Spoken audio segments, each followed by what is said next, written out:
लोकसभा चुनाव के तारीखों का ऐलान हो गया है आज, लेकिन जिस तरीके से कल आपके 22B में पंजाबी समाज की बैठक हुई है, उसमें राजेश दीवान को लोकसभा का उम्मीदवार बनाए जाने की मांग की गई है। क्या लगता है आपको कि पंजाबी समुदाय की इस मांग को भाजपा का शीर्ष नेतृत्व कंसीडर करेगा? हमेशा व्यक्ति को या संस्था को प्रयास करते रहना चाहिए। आज हमको भी ये पता है कि जिस मोड़ पर हम खड़े हैं उस मोड़ पर बहुत अधिक सफलता हमें मिलेगी, ऐसा प्रतीत नहीं होता। लेकिन हम सताए हुए हैं। 1947 से जब से हम आए, पंजाबी लोग सबने मेहनत मशक्कत करके अपना खून पसीना एक करके भारतवर्ष को तरक्की की राह पर डालने के लिए प्रयास किया। पंजाबियों ने फलों की टोकरियां भी बनाई, ठेले भी लगाए, रिक्शा भी चलाए और आज वो इंडस्ट्रिस्ट भी हैं और बड़े से बड़े गिफ्ट्स के मालिक भी हैं, सब कुछ है। लेकिन जो नेतृत्व चाहिए होता है प्रशासन को चलाने के लिए, उसके लिए पंजाबियों को कभी मौका नहीं दिया गया। इसके लिए बहुत समय से ये डिमांड हम करते रहे और हर समय हमको एक ही जवाब मिलता है कि आप चिंता मत करो, हम देख रहे हैं, हम कर रहे हैं। लेकिन कई लोगों ने हमसे ये जानना चाहा कि भाई ये पंजाबी लोग जनसंघी हैं, कहते जनसंघी हैं, पंजाबी लोग जनसंघी है, अब जो भाजपा हो गया तो ये छोड़ करके जो दूसरे लोग आपको देना चाहते हैं टिकट, उसको क्यों नहीं लेना चाहते? तो उनको भी हमने कहा और आज भी कहते हैं कि भारतीय जनता पार्टी हमारी माँ है। जब हम स्थापित होकर के आए थे तो हमारे पास खाने को कुछ नहीं था, तो हमारे लिए टेंट लगाना, हमारे लिए खाने की व्यवस्था करना, ये सब आरएसएस ने की थी। हम उस एहसान के तले आरएसएस को अपनी माँ, भाजपा को अपनी माँ, या जो भी नाम ये दूसरा बदल लें, हम उसको अपनी माँ रखते हैं। तो इसलिए हम इनको छोड़ते नहीं। लेकिन जो नेतृत्व है वो हमारी इस भावना को नहीं समझ पा रहा और हमको वायदे वायदे वायदे कर रहा है। पीछे जब विधानसभा के इलेक्शन हुए तब भी इन्होंने ऑन टेबल बैठ करके एक तरीके से राइटिंग में दिया कि आने वाले चुनाव में आपकी डिमांड को पूरे तरीके से कंसीडर किया जाएगा, लेकिन हमें नहीं मिला। अब जब लोकसभा के चुनाव आए हैं तो लगभग 1.5 महीने से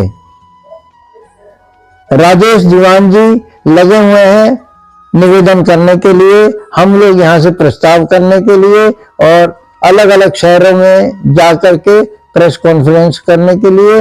लेकिन हमें इन्होंने जो हमारा 1.5 महीने का टाइम मेहनत का था उसको इन्होंने आश्वासनों में गोल कर दिया और आज हमारे ऊपर प्रश्न चिन्ह लग गया कि कल इलेक्शन है, आज क्या मांग रहे हो और आप क्या मिलेगा आपको। तो ये भी हो सकता है कि मिल जाए, ये भी हो सकता है नहीं मिले। लेकिन पंजाबी अब बहुत ज्यादा अन्याय सहने के लिए तैयार नहीं है। पंजाबी अब ये चाहता है कि उनको उचित स्थान मिले। जब हम लाखों का दान करते हैं, करोड़ों रुपए सहयोग प्रदान करते हैं, करोड़ों के कैंप लगाते हैं, जो पीछे कोरोना गया उसमें हम लोगों के हाथ से 1.5-2 करोड़ रुपया मेरठ में ही लोगों की सेवा के लिए दिया गया। तो जब हम ये सब कर सकते हैं तो हमें ये अधिकार क्यों ना मिले कि हमारे भी सहयोगी एमएलए हों, हमारे भी सहयोगी एमपी हों, चाहे राज्यसभा के मेंबर हों, चाहे विधानसभा के हों, विधान परिषद के हों, सारे चीजें में है।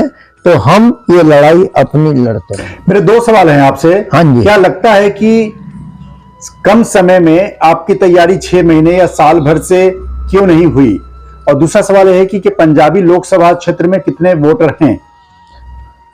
पहली चीज कि पहले तैयारी क्यों नहीं हुई, हमें ये नहीं पता था कि हमें धोखा दिया जाएगा। यहाँ के संचालक थे करमवीर जी। करमवीर जी हमें यहाँ की मीटिंग में बिल्कुल प्रॉमिस कर गए कि आपको अगले चुनाव में टिकट मिलेगा, जो भी आप प्रस्ताव करोगे। लेकिन आप प्रस्ताव करते हो 6-7 ना करके एक प्रस्ताव करना, ऐसा उन्होंने कहा। हमने मान लिया कि भाई होगा, और हमने याद दिलाना चाहा। दूसरी चीज ये होती है कि लोकसभा का इलेक्शन लड़ना अपने आप में कोई खाला जी का घर नहीं है। पैसे भी चाहिए, रिसोर्सेज भी चाहिए, मैन पावर भी चाहिए, सब चीज चाहिए। अगर आज की डेट में आप मुझे कहे कि इलेक्शन लड़ लो, तो मैं तो नहीं लड़ सकता, मेरे दूसरे साथियों को नहीं लड़ सकते। तो राजेश दीवान जी, जो कि टोटल ईमानदार, टोटल कह रहा हूं मैं, टोटल ईमानदार, शिक्षा के क्षेत्र में आगे बढ़े, इंडस्ट्री के क्षेत्र में आगे बढ़े, समाज सेवा में आगे बढ़े, मंदिरों की मदद उन्होंने की। हमने जब उनसे बात करी तो उन्होंने कहा हाँ मैं इलेक्शन लड़ने के लिए तैयार हूं। तो जब हमारा कैंडिडेट तैयार हुआ तब हम थोड़ा सा और तेज हुए। तो 1.5 महीने से समझो कि राजेश दीवान जी अपना घर नहीं देख पा रहे, और 1.5 महीने से लखनऊ, बंबई, दिल्ली, ये सारे चक्कर जहां नेता हैं वो सारे चक्कर लगा रहे हैं। और इसलिए हम इस मोड़ पे आ गए कि आज हम ये डिसीजन ले ले कि डू और डाई। अगर ये हमारा सहयोग नहीं करते, हमारे से बातचीत नहीं करते, तो अब हमको भी ये हमारे पास क्या नया स्टेप लेंगे? क्या आपका हाँ, नोटा की बात कही? बिल्कुल बिल्कुल ऐसा भी हुआ कि हमसे किसी और ने भी ये जानना चाहा, औरों से भी जानना चाहा कि आप क्या करोगे। हमने कहा जी देखो, दूध बच्चा मां से ही मांगता है। हम मां मानते हैं भारतीय जनता पार्टी को, इनसे दूध की हमारी डिमांड है नंबर 1। अब यह है कि ये दूध नहीं देंगे, तो हम आज जो 200-300 पंजाबी इकट्ठे हैं, हम लगभग 50,000 1 लाख पंजाबी इकट्ठे होंगे, और वो डिसाइड करेंगे फाइनली कि हम नोटा का बटन दबाएं या कुछ और सोचें, या इलेक्शन का बहिष्कार करें, क्या हम करें। क्योंकि हम परेशान हैं आपके लोकसभा, मेरठ लोकसभा 2 लाख से लेकर के 2,37,000 के बीच। तो क्या लगता है आपको कि जिस तरीके से राजेश दीवान जी ने तैयारी करी और इन तमाम जगहों पे, तमाम शहरों में होर्डिंग्स भी लगाए गए, क्या नहीं लगता कि 6 महीने साल भर से वो प्रयत्नरत रहते और कुछ करते तो आज नतीजा फेवरेबल नजर आता? हम आश्वस्त थे कि नेतागिरी कोई भी हो, ये भारतीय जनता पार्टी के प्रतिनिधि अपने पुराने वादों का ध्यान करेंगे, लेकिन लास्ट स्टेज पे हमें डिच होता हुआ महसूस हो रहा है। अच्छा, पिछले मेयर चुनाव में हरिकांत अहलुवालिया, पिछले मेयर चुनाव को भी मैंने बड़े नजदीक से कवर किया, और रॉयल इन में तमाम जगहों पे पंजाबी समुदाय की बैठक हुई थी, उसको मैंने कवर भी किया था।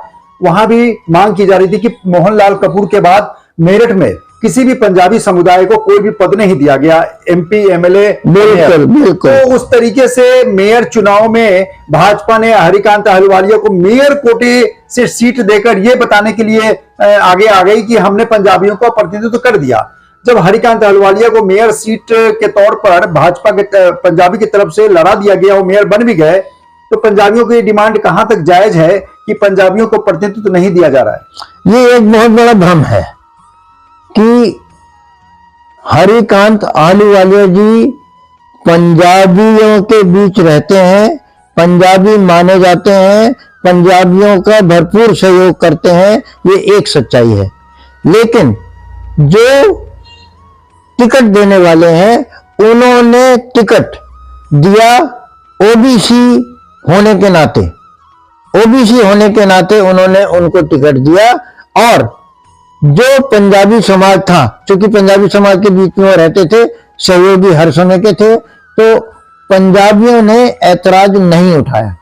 लेकिन जो आज हमारी डिमांड है, या कल हमारी डिमांड थी, वो डिमांड थी पंजाबी को टिकट देना, वो आज भी स्टैंड करती है। तो टिकट की घोषणा होने के बाद अगर पंजाबियों को टिकट नहीं दिया जाता तो 1,50,000, 1.5 लाख, 2 लाख पंजाबी इकट्ठा होंगे और डिसाइड करेंगे कि व्हाट विल बी नेक्स्ट, आप आगे क्या करेंगे। Yes yes. तो इस पे कोई भी ऑप्शन आपका हो सकता है? कोई भी ऑप्शन हो सकता है। कोई भी नमस्कार, ऑप्शन रोजाना खबर से बात करने के लिए आपका बहुत बहुत धन्यवाद। ना, बहुत बहुत धन्यवाद।